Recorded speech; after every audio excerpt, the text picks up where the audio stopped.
Hi there. Today's video is the second of a two-part series looking at our findings from our world-class sales best practices research study conducted with our research partner Korn Ferry in the fall of 2021 and released early this year, 2022. There are 12 key behaviors or sales best practices that we've identified. We went through the first 6 that repeated from the study 2 years prior. And in this video, we're going to be visiting 6 new behaviors that made the top 12 list in 2021. The way it works, we surveyed over 60 sales behaviors and identified the 12 that had the highest positive correlation with 4 key metrics you see here on the screen. I'm not going to drag you through all of this. I explained it in more detail in part 1, and I would invite you to go back to that. But very quickly, revenue plan attainment, quota attainment, outcome of forecast deals, and total rep turnover. And then we looked at and identified those firms that said they agreed or strongly agreed with at least 10 of those 12. The number is very small. There were over 900 firms that responded to the survey, and 5.8% made it into world class. That is, they agreed with 10 or more of the 12 that they exhibited those, which gave us a population of 54 for world class, and the other 860 or so firms or respondents we characterize or label as all as we go through these charts. So let's jump into it. The first of the new behaviors this year is we have an effective process to identify candidates for roles from within our organization prior to filling roles through external methods. 94% of world-class firms agreed with this, only 30% of the all other firms. This is a striking differentiator and one that is even more important now post-COVID, or at least, as we're going through COVID and what's been called the Great Resignation. I'm sure you've heard all about that. The fact that these world-class firms have a process, and that's a key word, by the way, for identifying candidates within their organization and basically growing people within their organization is super important. The other important part of this is when you're filling roles from within your organization, you already know that if they've been around for a year or more, whether or not they're a fit culturally. Yeah, they may need training, they may need some upskilling for a new role, but from a culture standpoint, they either do or do not fit in, and chances are if they've been around a year or longer, they do. And so having a process and having a cultural fit are 2 great places to begin. And that's what we're seeing here with the world-class firms. Number 2, we have a clear, externally informed understanding of what good looks like for each of our sales roles. Again, 2 very important parts. 1, having clear goals for sales roles rather than vague ideas or, rough past practices or what we often call tribal wisdom, but they haven't really been documented or verified. And the other part is externally informed in that you have data from other resources, folks like the Sales Enablement Society, the Strategic Account Management Association, and so on, where people have actually gone through and studied competencies and characterized them and categorized them so that folks are using real data and not just, sort of gut instinct. The other thing that I think is really important here, if you don't know where to start, maybe you don't feel like Strategic Account Management Association is for you, SAMA, by the way, is their acronym. Even looking at your top performers, but rather than just, sort of asking them, what is it that you do, but really maybe even shadowing them or looking for ways to capture in a organized way their best practices is a good place to start. And that can be married up with other external factors and information to see if that gives you a clearer picture. Number 3 of the second half dozen, we effectively articulate solutions that are aligned to buyers' needs. 94% of world class agree, 52% of all agree. I think this is the highest score among even the top 12. And I think the thing to point out here is it isn't just about creating value or parroting value propositions that are generally created by your product marketing team. This is about effectively articulating solutions and relating your products or services to that solution for a specific buyer need or issue. During COVID, buyers were more than ever reluctant to meet with sellers, felt that the number one thing that made sellers stand out was the seller understanding their business, their issues, and their needs, and being able to speak to those. And that is exactly what's being played out here with this best practice.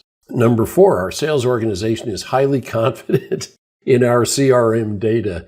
And this is among the lowest among world class, 83% agree. And it is the lowest, 27% of everybody agrees that they're confident in their CRM data. And it's like, come on, man, what is going on here?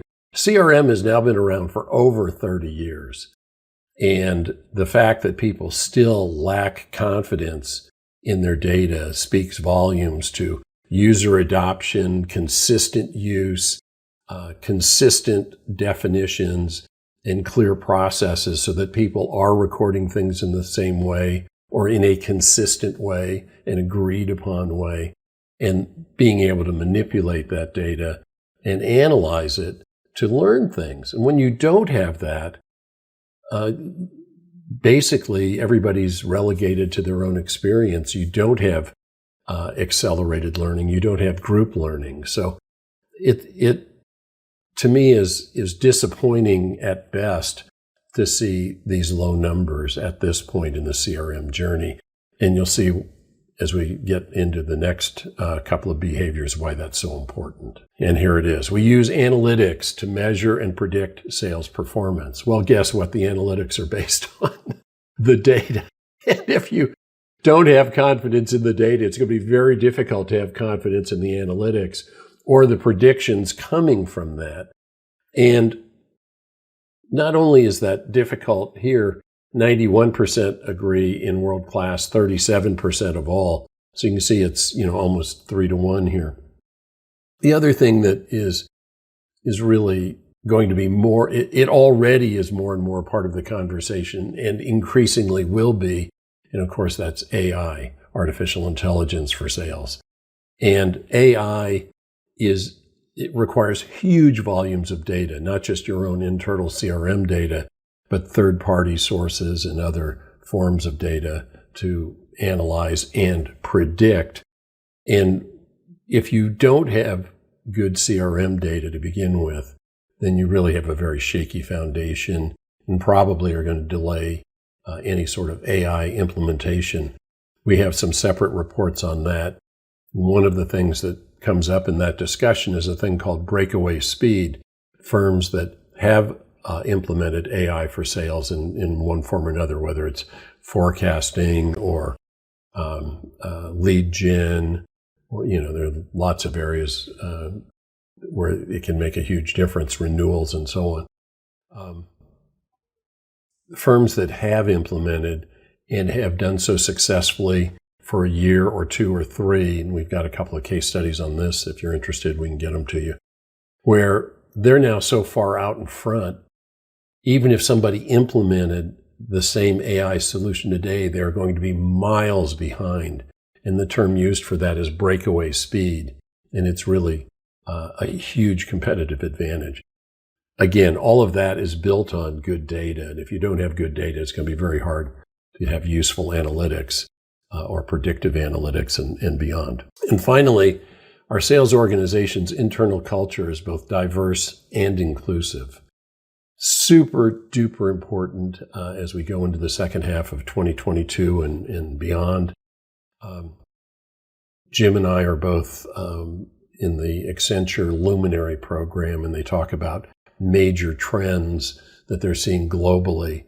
And there are two that I think people talk about and they sort of, wave at, but do they really believe them?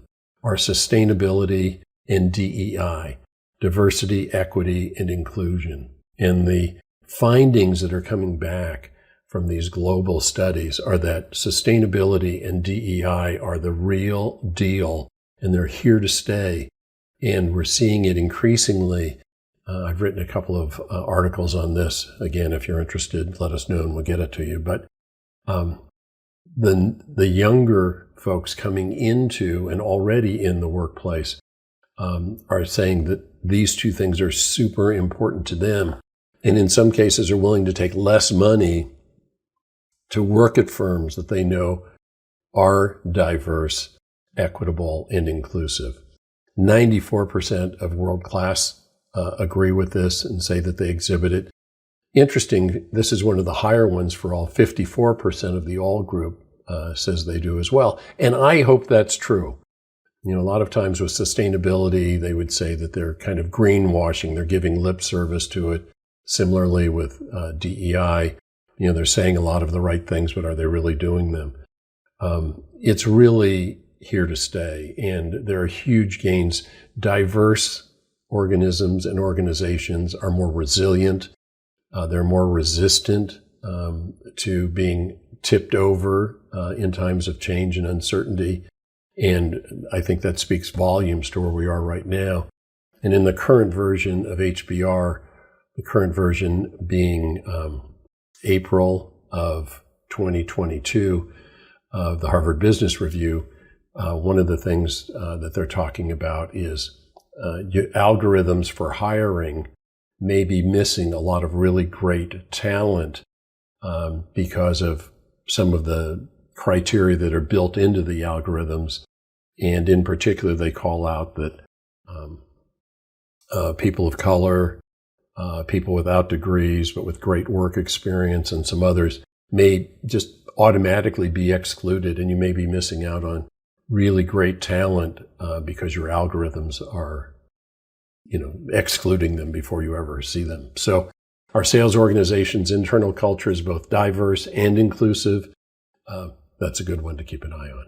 Anyway, hope you'll find this useful. The whole report is available for your download.